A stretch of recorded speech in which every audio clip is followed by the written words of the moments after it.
अपना बिहार देख रहे हैं आप, आपके साथ मैं हूं शिप्रा झा।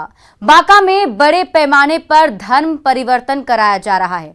आदिवासी बहुल इलाकों में ईसाई मिशनरियां काफी सक्रिय है और उनकी तरफ से प्रलोभन देकर लोगों का धर्म परिवर्तन कराया जा रहा है।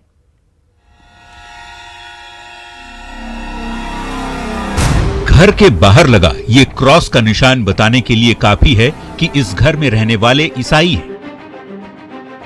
गांव का नाम नाढ़ातरी है और ये बांका जिले के फुल्लीडुमर प्रखंड में स्थित है।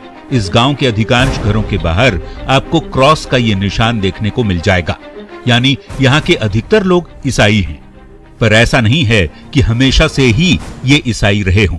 आदिवासी समुदाय से ताल्लुक रखने वाले इन लोगों को गरीबी और बीमारी ने धर्म परिवर्तन करने को मजबूर कर दिया।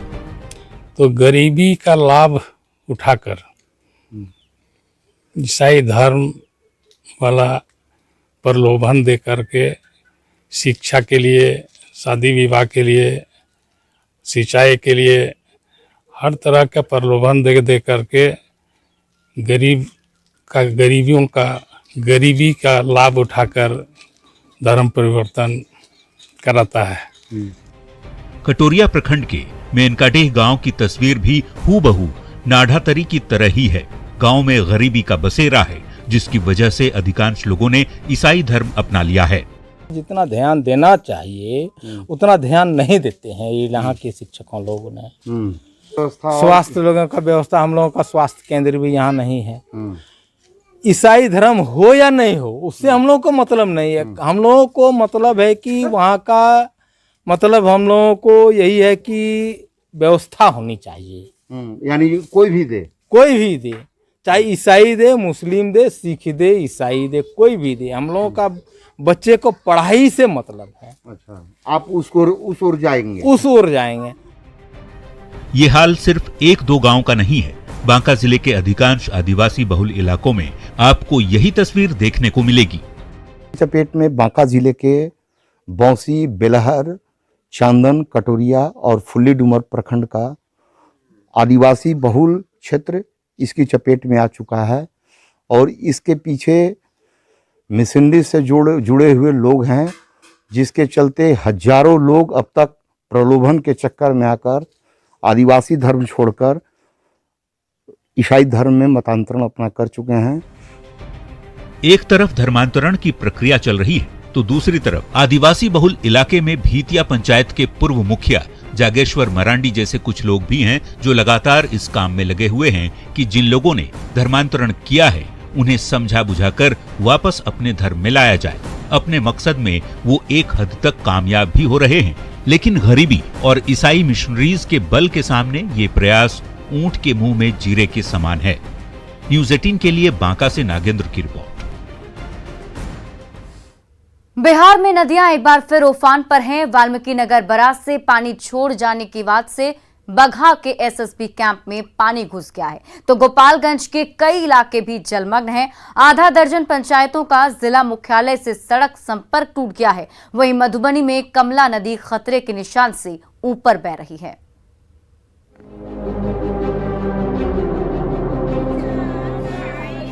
गंगा मैया से मनुहार की ये तस्वीरें कटिहार की है। गंगा ने रौद्र रूप धरा तो कटिहार कई सालों बाद पानी पानी हो गया। बारिश और गंगा के बढ़े जलस्तर ने बरारी, कुर्सेला और मनिहारी के बड़े हिस्से को जलमग्न कर दिया है, जिससे लाचार महिलाओं ने गंगा मैया से जान की गुहार लगाना शुरू कर दिया है। हम लोग के गंगा माई के प्रणाम करते हैं कि हे गंगा माई हम लोग को माफ कीजिए, जो गलती किए हैं। हम लोग को माल जाल, बकरी बच्चा सब कुछ पानी में, कुछ माल जाल के खाने के लिए नहीं है, भूसा भूसा कुछ नहीं है, सब डूब गया। गोपालगंज में गंडक का जलस्तर लगातार बढ़ रहा है। वाल्मीकि नगर बराज से 4,04,000 क्यूसेक पानी छोड़ा गया है, जिससे सदर प्रखंड के करीब आधा दर्जन पंचायतों का जिला मुख्यालय से संपर्क टूट गया है। अभी हम सदर प्रखंड के रामनगर के पास हैं और यहाँ पर देखिए नाव का प्रचालन शुरू हो गया है। हालांकि डीएम ने नाव के प्रचालन पर रोक लगाने का निर्देश दिया है कि गंडक की जैसे जैसे तेज धारा जो है जल से बढ़ेगा वैसे वैसे जो है लोगों को रिस्क बना रहेगा। और सबसे बड़ी बात है कि डीएम ने अलर्ट जारी किया है। जो सदर अनुमंडल के जो 6 प्रखंड हैं, खासकर कुचायकोट सदर प्रखंड है, माझागढ़, बरौली, सिधवलिया और बैकुंठपुर, इन प्रखंडों का जो निचली इलाका है वहाँ बाढ़ का जो है वो त्रासदी लोगों को झेलनी पड़ सकती है। और देखें आप भी कि जो गंडक का जलस्तर लगातार बढ़ रहा है, इसमें तेज बहाव भी है। सदर प्रखंड के रामनगर के लोगों का कहना है कि बाढ़ ने जीना मुहाल कर दिया है, लेकिन करें तो क्या करें। कॉमन दिक्कत हमनी के ना वो न बना पानी बना खेत में जायदाद बा ना कुछ बा तो दिक्कत आदमी के नहीं खे। तो आप लोगों को कैसे आना पड़ता है? नाव से आना पड़ता है या फिर नाव कैसे? से आवता लो नाव से। और बीमारी होने के बाद कैसे आप लोग आती हैं? तो वह मुँह तो केहू मर जाई या केहू जी जाई, नहीं से आई। गंडक का जलस्तर बढ़ने से बगहा जिला भी प्रभावित है। नदी का पानी नेपाल बॉर्डर पर स्थित झंडू टोला एसएसबी कैंप में घुस गया है। कैंप में करीब 3 फीट पानी लगा हुआ है। एसएसबी के जवानों ने ऊंचे सुरक्षित स्थानों पर अपना नया ठिकाना बना लिया है, जबकि आसपास के इलाकों में रहने वालों को सुरक्षित स्थानों पर भेजा जा रहा है। हालांकि बिहार के जल संसाधन मंत्री संजय झा ने कहा है कि फिलहाल बिहार में हालात चिंताजनक नहीं है, लेकिन नेपाल से आता पानी चिंता का सबब बना हुआ है। नेपाल में जितना रोड बन रहा है, जितना पेड़ काटा जा रहा है, उस वजह से पानी बड़ा का जो फ्लो है बड़ा स्टीप है, बड़ा फास्ट पानी का फ्लो होता है और वो सिल्ट के साथ यहाँ पर आता है। तो ये तो एक मेजर समस्या है बिहार के लिए, जो नेपाल से पानी यहाँ इंटर करता है। करीब 1 सप्ताह पहले तक बिहार में बाढ़ के हालात में सुधार होता दिख रहा था, लेकिन पिछले कई दिनों से लगातार होती बारिश ने हालात को फिर से बिगाड़ दिया है। Bureau report, news 18। लगातार कई दिनों से हो रही बारिश ने बिहार के कई शहरों में जलजमाव जैसे हालात पैदा कर दिए हैं। सड़क तो छोड़िए, अस्पताल तक में पानी है और लोग परेशान हैं। लोगों का आरोप है कि निगमों की लापरवाही की वजह से ऐसे हालात हुए हैं।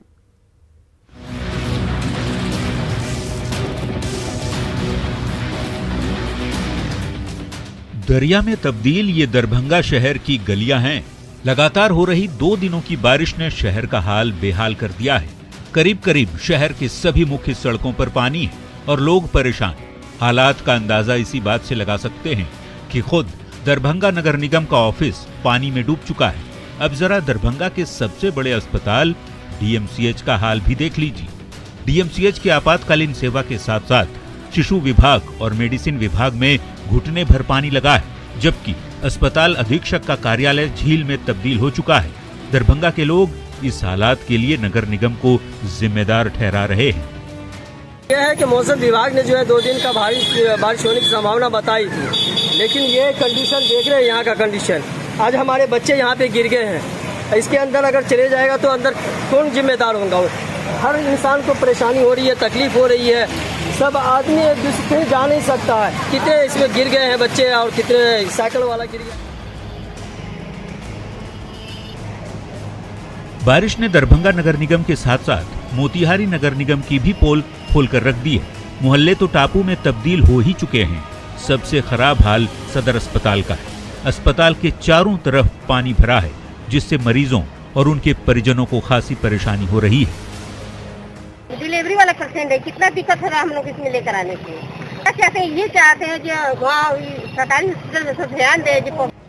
सदर अस्पताल का ये हाल पिछले 4 दिनों से है, लेकिन नगर निगम ने अब तक कोई सुध नहीं ली, जबकि अस्पताल प्रशासन कई बार निगम से गुहार लगा चुका है। पानी तो लगा हुआ है, इसके लिए क्या करना है? इसके लिए डीएम साहब तो पिछला बार पानी लगा था तो मशीन से सब निकलवाए थे। लगातार हो रही बारिश के कारण छपरा सदर अस्पताल परिसर में भी पानी जम चुका है। पानी निकासी की व्यवस्था न होने से हालात और भी ज्यादा बिगड़ रहे हैं। जो ये स्थिति है काफ़ी भयावह है। आप देख सकते हैं लोग जिस तरह से आ रहे हैं अस्पताल में, कहीं ना कहीं काफ़ी दिक्कतों का सामना करना पड़ा, क्योंकि यहाँ पोस्टमार्टम भी है और RT-PCR जांच केंद्र भी है और सबसे महत्वपूर्ण है डायलिसिस केंद्र जो है वो यहाँ पे मौजूद है। आसपास के लोगों का कहना है कि ऐसे हालात करीब 20 दिनों से हैं, लेकिन देखने सुनने वाला कोई नहीं।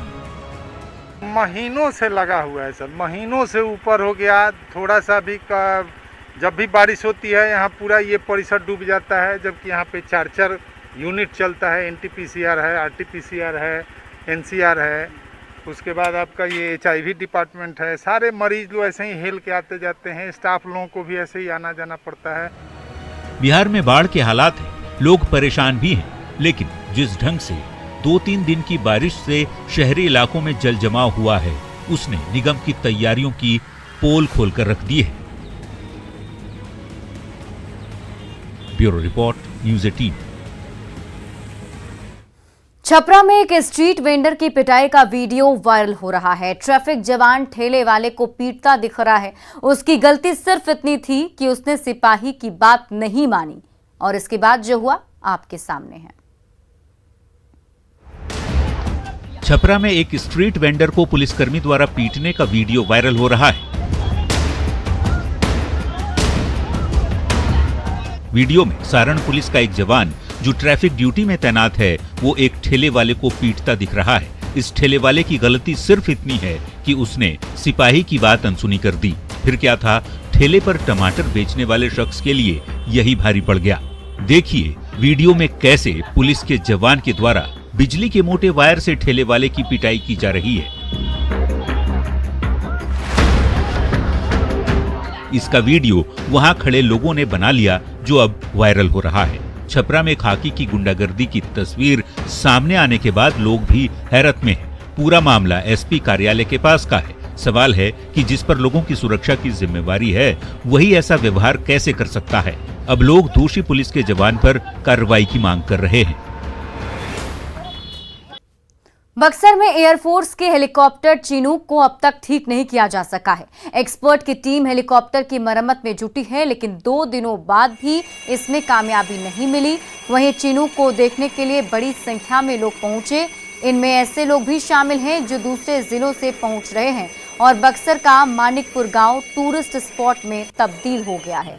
बुधवार को तकनीकी खराबी के बाद एयरफोर्स के हेलीकॉप्टर की इमरजेंसी लैंडिंग हुई थी, जिसके बाद गुरुवार को एक्सपर्ट की टीम बक्सर पहुंची और हेलीकॉप्टर को ठीक करने की कोशिश जारी है।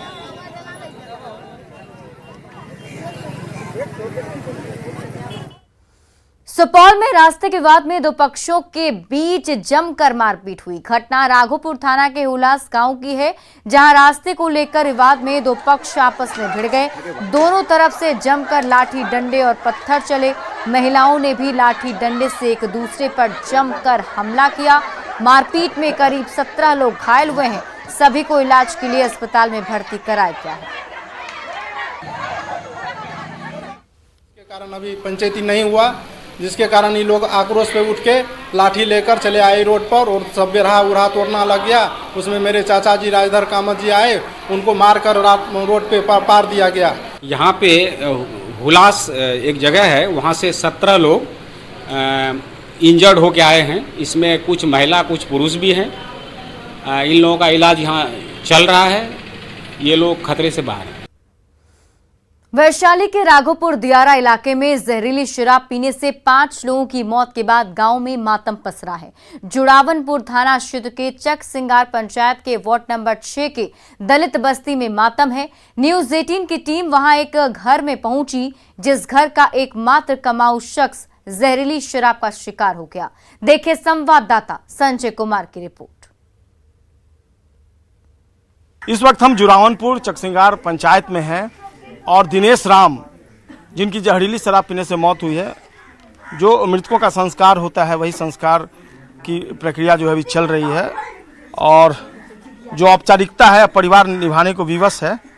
और दिनेश राम के छोटे छोटे बच्चे हैं, उन्हीं का ये बेटा है, सबसे छोटा बेटा है, ये बच्ची है, बेटी है, ये बेटा है। 5 लोग आप लोग हैं, 6 लोग और 7।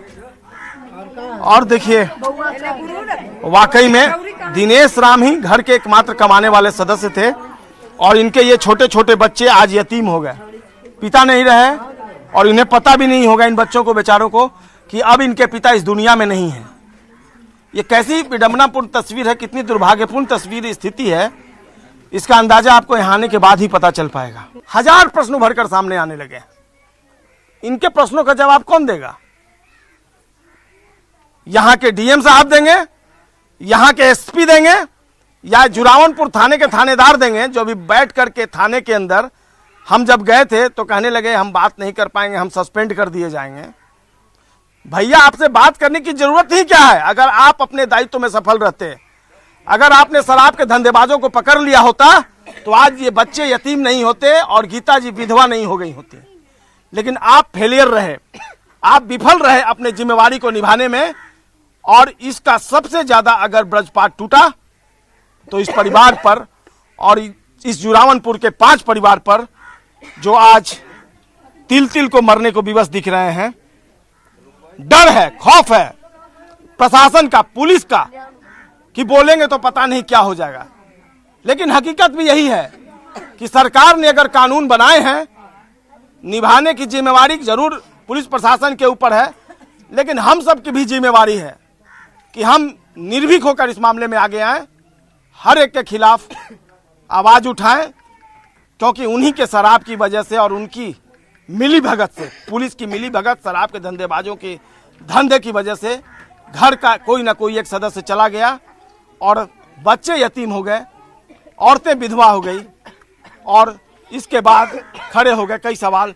निश्चित तौर पर इस विडंबनापूर्ण तस्वीर को देखने के बाद सवाल यही उठता है कि क्या पुलिस महकमा सफल है अपना दायित्व निभाने में?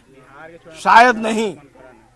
जिसको जहां मन कर रहा है वो शराब बना रहा है, बेच रहा है, लोग पी रहे हैं। और इसी तरीके से बिहार में शराबबंदी कानून के बाद भी न जाने कितने जिलों में कई लोगों की जहरीली शराब से मौत हो गई। कैमरा पर्सन दीपक के साथ संजय कुमार, न्यूज़ 18, जुरावनपुर, वैशाली। बिहार के जल संसाधन मंत्री संजय झा ने पार्टी में किसी तरह के विवाद को लेकर इनकार किया है। उन्होंने कहा कि जेडीयू में एक ही पावर स्टेशन है और वहीं से निकले पावर से जेडीयू के नेता के साथ बिहार की जनता प्रकाशित होती है। कौन क्या बोल रहा है? जेडीयू में डे 1 से आज तक और आगे भी एक ही पावर स्टेशन है, वहीं से पावर निकलता है, उसी से लोग इनलाइटेंड होता है। जेडीयू के लोग भी और बिहार की जनता भी। से आप लोग देख रहे हैं कि कोई करवाहट नहीं है। पार्टी के नेता माननीय मुख्यमंत्री नीतीश कुमार जी और उन्हीं के संरक्षण, उन्हीं के गाइडेंस में पार्टी चलती है और उन्हीं के विचार को लेकर के पार्टी लोगों के बीच में जाती है। छात्र आरजेडी के पूर्व प्रदेश अध्यक्ष आकाश यादव एलजेपी में शामिल हो गए हैं। आकाश यादव को छात्र एलजेपी का राष्ट्रीय अध्यक्ष बनाया गया है। आकाश को आरजेडी के प्रदेश अध्यक्ष जगदानंद सिंह ने हटा दिया था, जिसके बाद तेज प्रताप यादव जगदानंद सिंह पर हमलावर हो गए थे। आकाश यादव ने पार्टी में शामिल कराने को लेकर केंद्रीय मंत्री और एलजेपी अध्यक्ष पशुपति पारस का धन्यवाद जताया है। माननीय राष्ट्रीय अध्यक्ष श्री पशुपति कुमार पारस सर का और लोक जनशक्ति पार्टी के प्रदेश अध्यक्ष सह सांसद श्री प्रिंस राज भैया को हम तहे दिल से धन्यवाद देना चाहते हैं कि उन्होंने हमें इस लायक समझा कि उन्होंने हमें छात्र लोजपा का राष्ट्रीय अध्यक्ष बनाने का काम किया। और लोजपा हमने इसलिए चुना कि जिस दल ने हमारे 8 वर्षों का 7 वर्षों का संघर्ष को एक पल भर में लड़ाई में हमें बेदखल कर हमें बेइज्जत करने का काम किया, और उस छोटे से कार्यकर्ता का जो दायित्व हमें पार्टी की तरफ से दिया गया है बतौर छात्र के राष्ट्रीय अध्यक्ष के द्वारा, तो हमारा पहला उद्देश्य होगा कि हम तमाम देश के अंदर में विश्वविद्यालयों का समस्या और विश्वविद्यालय के छात्र और छात्राओं को दल से जोड़ने का काम करें। कार्यकर्ता से दल मजबूत होता है, नेताओं से नहीं। मुख्यमंत्री नीतीश कुमार को पटना के मोइनुल हक स्टेडियम का नया डिजाइन पसंद आया है। इसे वर्ल्ड क्लास स्टेडियम में बनाने में काम हो रहा है। सीएम ने निर्माण कार्य को लेकर ऑनलाइन बैठक की, जिसमें कला संस्कृति विभाग की सचिव और वंदन प्रेसी ने उन्हें स्टेडियम के बारे में बताया। वहीं प्रोजेक्ट से जुड़े आर्किटेक्ट्स ने सीएम को विस्तार से जानकारी दी। स्टेडियम में क्रिकेट सहित 10 अलग अलग खेलों की सुविधा होगी, जिसका डिजाइन सीएम को पसंद आया है। सीएम ने यहां ये निर्देश दिया कि अधिकारी विशेषज्ञों के साथ राजगीर में बनने वाले अंतर्राष्ट्रीय स्तर के स्टेडियम को देखें और वहां जो कुछ अच्छा है उसी हिसाब से मोइनुल हक स्टेडियम की योजना भी बनाएं। और अपना बिहार के इस बुलेटिन में अभी के लिए बस इतना ही, लेकिन न्यूज़ 18 बिहार झारखंड पर खबरों का सिलसिला